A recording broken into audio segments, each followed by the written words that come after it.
Good day, subscribers. Welcome back to The Contrarian. I hope you are all doing well. I'm doing fantastic today. I really wanted to make a follow-up video to a video I made about a week ago detailing why I went on the carnivore diet and the benefits that I have noticed. I wanted to make this video to really address a lot of the questions people brought up, things they threw out there that, are commonly held reasons in terms of why people think it's such a extreme and unnecessary diet, that's bound to make you have terrible health, according to, mainstream medical advice and everything like that. But first off, why even talk about this to begin with? And, I really think one's physical and mental health is about the most important investment you can make. Fundamentally, going through life, you're going to be having a biological experience that's going to affect your outlook, your optimism or lack thereof, just really everything in your life. You're not going to be able to enjoy it as much as you could otherwise if you were in better health. So I look at people like Bill Gates or George Soros, who have billions of dollars, and yet they're in terrible health, probably mentally, physically, and spiritually. They're in terrible health. And so they're inflicting, mayhem when they can, and other stuff on everybody around them, on society as a whole. It just kind of leads into a spiral of destruction almost that they fund and that they support. And so, people like that, they're very wealthy, but very poor when it comes to everything else. And so they really don't have that much, in my opinion. So you really have quite a lot if you have good physical health. So that's why I wanted to make this video. First off, with the carnivore diet, people will say, oh, it's so restrictive. How could you eliminate all plants from your diet? Isn't that pretty extreme? Haven't doctors showed that, eating a lot of cholesterol is bad for you? And things like that. And what I'll say is, not only is biology in favor of a animal-based or carnivore diet, and not a vegan diet, but the biology of plants is also very against, other organisms trying to eat them. A plant cannot run away. It cannot defend itself by fighting you. And so its only mechanism of defense is trying to poison you with defense chemicals. And so plants have developed chemicals for thousands of years to deter predation. And so even something like a vegetable that is, domesticated, it's a more recent invention when it comes to plants. It would not have existed 100 years ago or more. A vegetable is still going to have a lot of defense chemicals just occurring in its tissue because that's what its predecessors had in much higher quantities. And so for someone like myself, whose body reacts a lot more to a plant's defense chemicals, it really benefited me a lot to cut out all foods containing plants entirely, and to just focus on meat. Now, with meat, it's very difficult to find an animal whose tissue you cannot eat if it's cooked. I can't really think of anything in my mind that's toxic in its, muscle tissue. Plants, on the other hand, it's very hard to find a plant that won't poison you or make you very sick, or that just doesn't really have any benefit to eating it whatsoever. And that has to do with, the fact that plants, very fibrous, very rich in cellulose, which we cannot digest at all. And so an animal like a cow is designed to process plants a lot more optimally than humans.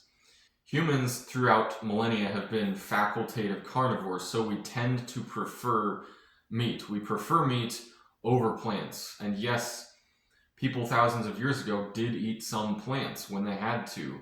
But did they prefer to eat plants, I think, is a better question. Probably not.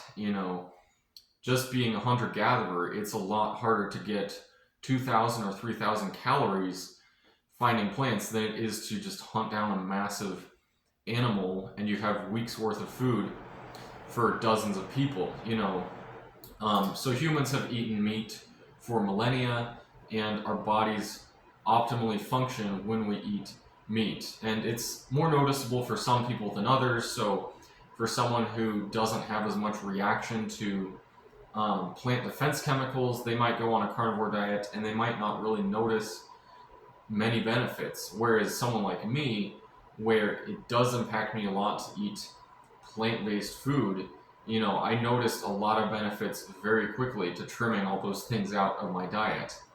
Um, to address the whole cholesterol demonization that took place about 50 years ago in the mainstream medical world.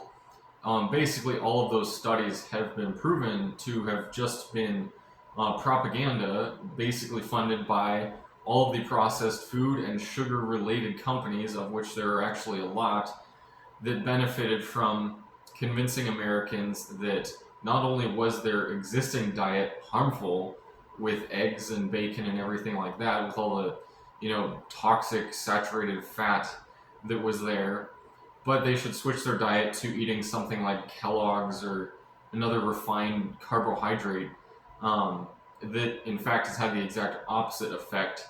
When you look in terms of what people's health was like then to where it is now, it's night and day. It's dramatically worse on average, looking at people's state of health now than back then, and their quality of health too is really a lot worse than it was back then. So in my mind, it's really not a debate anymore with cholesterol, with sugar and refined carbohydrates being the actual culprits of a rise in obesity, hypertension, diabetes, everything else like that, a metabolic related disease. That's all linked very strongly with the increased consumption of sugar and carbohydrates that Americans in the Western world added into their diets in the last 50 years. So to say that saturated fat is still somehow the culprit of that is ludicrous. It makes no sense. Saturated fat intake has gone down since then, and yet we've seen all of these illnesses go to the moon, so to speak, which is not a good thing to have go to the moon.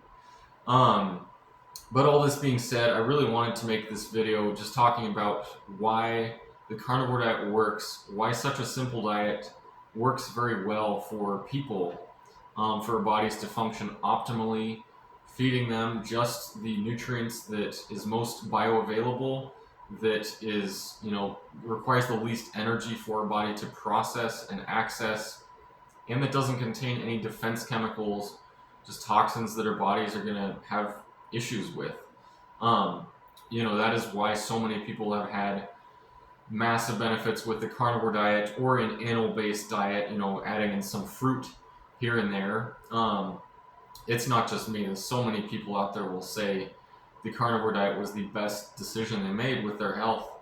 I never struggled with a metabolic related disease, but so many people out there with diabetes, obesity, anything like that, that's caused metabolically by your body basically being fed the wrong food, becoming addicted to carbs and sugar.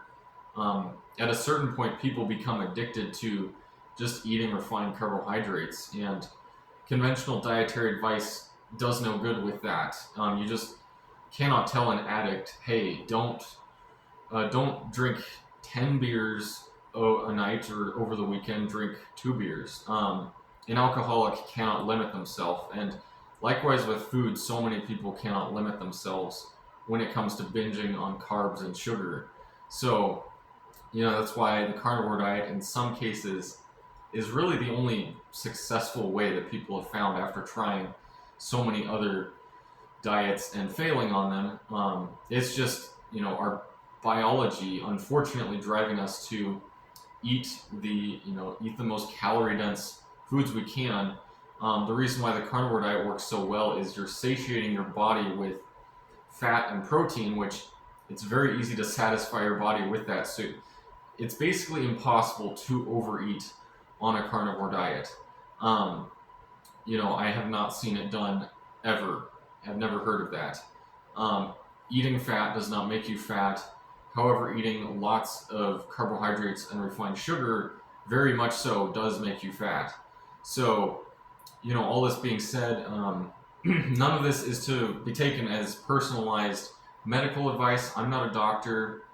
I have benefited from resources of other people out there who are medical doctors. In particular, I have found Dr. Anthony Chafee's work very helpful, as well as Dr. Ken Berry. They're both on YouTube as well. If you have any curiosity to learn more about this, they will probably explain it in a more, medical type of jargon and language than what I have used, because I'm not a medical doctor, not trained in that area. So if you want to learn more, check out their YouTube channels or blogs. I really wanted to make this video to just kind of address more of the carnivore diet, why it works, and why it's been so beneficial to me. So I'd love to know what all of you think about this, and I hope to see all of you again.